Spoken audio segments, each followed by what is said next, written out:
இன்றைக்கு நாம் இங்கே பார்க்க போகிற ஆளுமை கல்யாண்குமார், நடிகர் கல்யாண்குமார். ஸ்ரீதர் படங்கள் எத்தனையோ எவ்வளவோ படங்கள் எடுத்திருக்காரு. அவர் பற்றி சொல்லும்போதெல்லாம் நெஞ்சில் ஓர் ஆலயம், நெஞ்சம் மறப்பதில்லை, இப்போ கல்யாண பரிசு, அது மாதிரி இப்படி தான் சொல்லுவாங்க. அதில் பார்த்தீங்கன்னா இந்த நெஞ்சில் ஓர் ஆலயம், நெஞ்சம் மறப்பதில்லை, இந்த 2 படங்களின் நாயகன் கல்யாண்குமார். முதல்ல அவர் கன்னட படத்தில் நடிக்கிறார். கன்னடத்தில் நடிக்கிறாரு. அந்த படத்தில் சந்தியாமாவும் நடித்தாங்கன்னு சொல்லுவாங்க. ஆனால் வித்யாவதி இவருக்கு ஜோடியாக, முதல் ஜோடி பார்த்தீங்கன்னா ஜெயலலிதாவோட சித்தி வித்யாவதி. பின்னால் இவர் ஜெயலலிதாவுடைய படங்கள்லாம் நடித்தார் கல்யாண்குமார். ஸ்ரீதர் படங்களில் நெஞ்சில் ஓர் ஆலயம் அவருடைய மாஸ்டர் பீஸ்ன்னு தான் சொல்லணும். நெஞ்சில் ஓர் ஆலயம், நெஞ்சம் மறப்பதில்லை, இந்த 2மே தமிழில் அவர் பண்ணதில் அவருக்கு மிக முக்கியமான படங்கள். அந்த ஏஎல் ராகவன் பாட்டு ஒன்று அதில் இருக்கும். ஏஎல் ராகவன் பாடின பாடல்கள்லேயே மிக முக்கியமான பாடல்னு ஒன்று சொல்லணும்னா எங்கிருந்தாலும் வாழ்க. அடுத்து பார்த்தீங்கன்னா இவருக்கு முக்கியமான படம்னா நெஞ்சம் மறப்பதில்லை. பிபி ஸ்ரீனிவாஸ் அவரை நினச்சாலே ஜெமினி கணேசன் ஞாபகம் வரும். எது சொல்ல வரேன்னா, அந்த பிபி ஸ்ரீனிவாஸ் கல்யாணகுமாருக்கு நிறைய அற்புதமான பாடல்கள் பாடியிருக்கிறார். நெஞ்சம் மறப்பதில்லை பார்த்தீங்கன்னா, அழகுக்கும் மலருக்கும் ஜாதி இல்லை அப்படின்னு ஒரு பாட்டு. அப்புறம் பார்த்தீங்கன்னா அவர் பின்னால் பாசத்தில், இதில் நீங்காத நினைவுன்னு எஸ்எஸ்ஆர் படங்கள் எல்லாம் நடித்தார். பார்த்தீங்கன்னா மலைக்கல்லன்ற எம்ஜிஆர் படத்தை கன்னடத்தில் பண்ணது கல்யாணகுமார் தான். அப்புறம் பாலும் பழமும் சிவாஜி கணேசன், அந்த படத்தையும் இவர் தான் கன்னடத்தில் பண்ணார். முரடன் முத்துன்னு ஒரு படம், அதையும் ரீமேக் பண்ணப்போ கன்னடத்தில் கல்யாண்குமார் தான் நடித்தார். கல்யாண்குமார் வாழ்க்கை ஒரு மாதிரியான ஒரு ஒரு ஒரு விசித்திரமான தன்மை கொண்டது. அப்புறம் அவர் மாடர்ன் தியேட்டர்ஸில் யாருக்கு சொந்தம்னு ஒரு படம் நடித்தார்.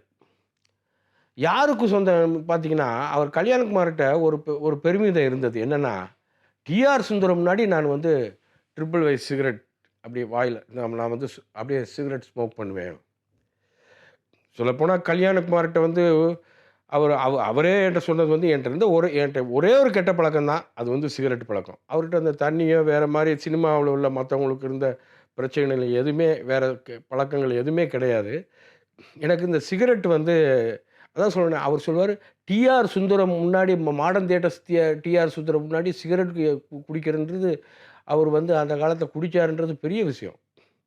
அவர் எப்பயும் சுந்தரம் முன்னாடியே கால் மேலே கால் போட்டு யாருக்கு சொந்தம் நடிக்கும்போது சிகரெட்டை பற்ற வச்சுருவாங்க. சுந்தரம் டிஆர் சுந்தரம் ஒன்றும் சொல்ல மாட்டார், டைரக்டர். அவர் தான் முதலாளி. அவர் எப்பேற்பட்ட முதலாளினா, பியு சின்னப்பாவே போய் ஷூட்டிங் வராத பியு சின்னப்பாவை சேலத்தில் அவர் தங்கியிருக்கிற ஹோட்டலுக்கு போய் பெரும்பால தட்டி எழுப்பினவர். ஒரு மாதிரி ரொம்ப ஒரு வெரி ஸ்ட்ரிக்ட் டைரக்டர் அவர். அப்போ ஒரு மாடர்ன் தியேட்டர்ஸை ஒரு ஒரு அவ்வளோ ஒரு கட்டுக்கோப்பாக நடிகர்களையும் அங்கே உள்ள டெக்னீஷியன்ஸையும் வச்சுருந்தவர் தான் டிஆர் சுந்தரம். அப்படிப்பட்ட டிஆர் சுந்தரம் இவரை வச்சு யாருக்கு சொந்தம்னு ஒரு படம் எடுத்தார்.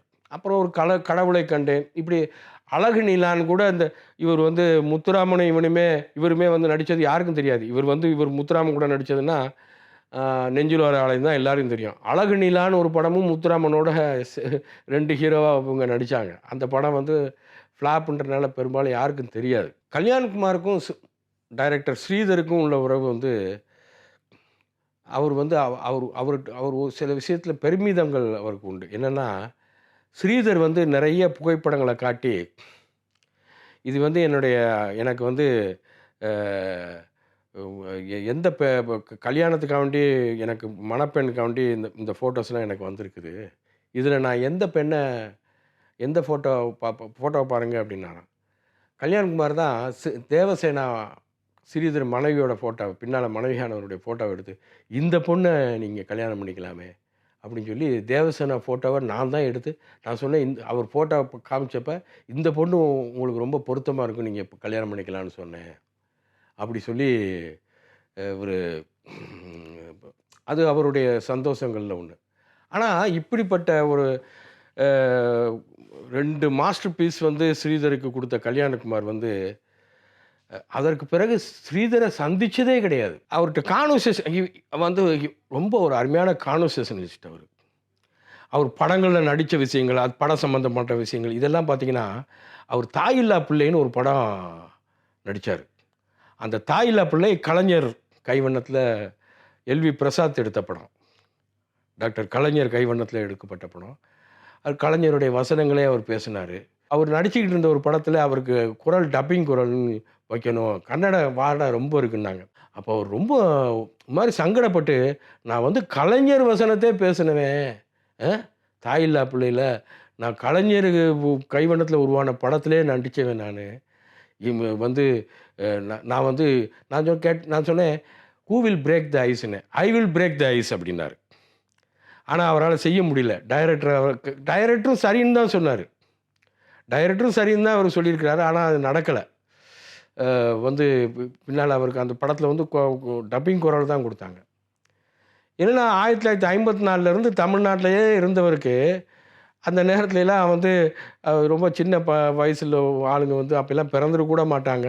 அவங்கலாம் வந்து இவர் குரல்ல கன்னட வாடை அடிக்குன்னு சொன்னதெல்லாம், அவரால அந்த நேரத்தில அவருக்கு ஏற்பட்ட ஒரு என்ன சொல்றது? ஒரு ஒரு இன்சல்ட்ன்ற மாரி அந்த நேரம் அவர் ஃபீல் பண்ணாரு. அவர் வாழ்க்கை வந்து அவருக்கு 2 குழந்தைகள்னு சொன்னாரு. ஆனா உண்மை என்னன்றது எனக்கு பின்னால தெரிய வந்தது.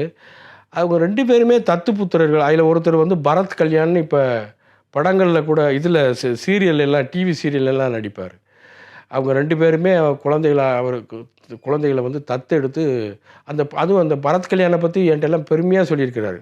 என் பையன பார்த்தீங்கன்னா, "ரொம்ப அழகா இருப்பான், ரொம்ப நல்லா இருப்பான்" அப்படின்னுவாரு. அந்த பையன் உண்மையிலேயே நல்லாவே செட்ல ஒரு டிவி சீரியல்ஸ்ல நெறையா நடிச்சு, ரொம்ப பிரபலமா இன்னைக்கு பரத் கல்யாண்னா எல்லாருக்குமே தெரியுன்ற அளவுக்கு இருக்கிறாரு. அவருடைய அ வாழ்க்கை பூராமே அவரால மீண்டும் பெரிய வெற்றிய வந்து பார்க்கவே முடியல. அதுதான் உண்மை. 42 வயசு வரைக்கும் அவர் வந்து அவ்வளோ பெரிய பணக்காரனா, கோடீஸ்வரனா இருந்துட்டு, பின்னால வந்து அவருக்கு அந்த வசதிகள் ஒரு ஒரு ஒரு தமிழ்ல ஒரு சின்ன ரவுண்ட் வந்தாரு. தமிழ்லயே அந்த அப்பா ரோல்லாம் நெறைய படங்கள் நடிச்சாரு. அது அவருக்கு வந்து நல்ல சர்வைவலுக்கு பின்னால அந்த 90ஸ்ல பிரச்சனை இல்லாத அளவுக்கு பண்ணியிருக்கோம் அந்த மாரி விஷயங்கள். ஒரு முறை இவர் வந்து கல்யாணகுமார் என்ட்ட கேட்டாரு. ஒரு குறிப்பிட்ட ஒரு நடிகர் பேர சொல்லி, அந்த நடிகர் சொன்னாரு, "நீங்க தேவன் கோயில் மணியோசைன்ற பாட்ட வந்து பிரமாதமா பாடுவீங்க." அந்த தேவன் கோயில் மணியோசை பி. மாதவனுடைய முதல் படம். கல்யாணகுமார் கதாநாயகனா நடிச்ச படம். அது வந்து கூனனா நடிச்சிருப்பாரு. அந்த படத்துல அந்த சீர்காழியோட பாட்ட நான் பாடுறத கேட்டுட்டு அவர்ட்ட சொல்லியிருக்கிறாங்க. அப்போ உச்சி வெயில் ஷூட்டிங் நேரம் காவேரி கிராஸ்ன்ற இடம். நான் வந்து அந்த பாடல பாடுறேன் நானு. "இது ஆசை கிழவன் குரலோசை" அப்படின்னு நான் திரும்ப எடுக்கும்போது, அந்த பெரியவர் கண்ல இருந்து அப்படியே கண்ணீர். கல்யாணகுமார் அந்த நாஸ்டால்ஜியா, அது அவருடைய ரெமினிசன்ஸ், அந்த பழைய காலத்த நெனச்சு அப்படியே அவர் கண்ல இருந்து அப்படியே கண்ணீர் வடியுது. அதாவது என்னன்னா, எனக்கு அப்ப நான் நெனைக்கிறேன் நானு, டி.எஸ். எலியட் சொல்லுவான், "an old man will not forsake the world which has already forsaken him" அப்படின்னு. அது மாரி இவரு ஹெமிங்வேயோட ஒரு novel old man and the sea அப்படின்னு ஒரு நாவல். இது 2மே அந்த நேரத்தில அவர் கண்ணீர பார்த்தோன்னே நான் நினைக்கிறேன், உண்மையிலே இ எப்பேர்ப்பட்ட வாழ்வு அனுபவங்கள கொண்ட ஒரு மனிதர். அ அந்த பாடல நான் பாடும்போது, அவரால வந்து தன்னுடைய கண்ணீர அடக்க முடியல. இது வந்து என்னால அவர பத்தி நினைக்கும் போதெல்லாம் மறக்கவே முடியாது. அதில இன்னொன்னு அவர் சொன்னாரு அவரு. அந்த சீர்காழி பாட்ட அவர் சொல்லுவாரு, "இப்ப சிவசிதம்பரம் பாடி கேட்டேன். நீங்க நம்புனா நம்புங்க. ரொம்ப பிரமாதமா சீர்காழிய விட பிரமாதமா பாடுறாரு. அதனால தப்பு இல்ல. அதாவது புத்ரா தீட்சேத் பராஜயம்ன்னுவாங்க. சீர்காழி மகன் வந்து சீர்காழிய விட பிரமாதமா பாடுறேன்றது சீர்காழி ஆத்மாவுக்கும் சந்தோஷம் தான். அது அப்பா வந்து விட பையன் நல்லா ஜெயிக்கணும்ன்றது தான் அப்பாவுக்கு ஆசையா இருக்கும். அந்த வகையில பார்த்தா புத்ரேத் இச்சாத் பராஜயம். ஒரு மனுஷன் தன்னை யாரையாவது ஜெயிக்கணும்னு நினைக்கிறான்னா, அது நிச்சயம் மகன் ஜெயிக்கணும்னு தான் நினைப்பான். அந்த வகையில அவர் கல்யாணகுமார் வந்து இப்படி யாருமே அந்த பழைய ஆளுங்க வந்து என்னதான் இருந்தாலும் இப்ப அந்த பாட்டு அவன் மகன் அப்படிலாம் அப்படித்தான் சொல்லுவாங்க. ஆனா மகன் வந்து ரொம்ப அருமையா பாடுறாருங்க. சீர்காழிய விட பிரமாதமா பாடுறாருங்க. சீர்காழி வந்து சீர்காழிக்கே அது ஒரு மாஸ்டர் பீஸு. சீர்காழி மகன் அத விட பிரமாதமா பாடுறாருங்கன்னு ரொம்ப பெருமிதமா அ அவருடைய இத என்ட்ட பகிர்ந்துக்கிட்டாரு. இதுவரை நாம வந்து கல்யாண்குமார்ன்ற நடிகர பத்தி நான் உங்ககிட்ட நெறைய விஷயங்கள் பேசினேன். அடுத்த வாரம் இன்னொரு ஆளுமைய பத்தி பார்ப்போம். நன்றி, வணக்கம்.